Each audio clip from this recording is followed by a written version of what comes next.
بچه‌ها میدونستین شبکه فرهنگی فرانسه به همراهی شهری هنری پاریس به تمامی هنرمندایی که به صورتی حرفه‌ای تو رشته‌های زیر فعالیت دارن، از جمله هنرهای تجسمی، سینما، رقص، طراحی صنعتی، هنرهای دستی، نویسندگی، تئاتر و بین 3 تا 9 ماه اقامت هنری میده به همراه 1000 یورو حقوق ماهیانه.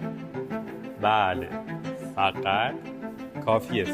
فقط کافی است که سابقه فعالیتی خودتون یا همون پورتفولیو به انضمامی، نمونه کار و انگیزه نامه و توضیحی کاملی پروژه‌ای که میخواین توی این 9 ماه توی فرانسه انجام بدین را آماده کنین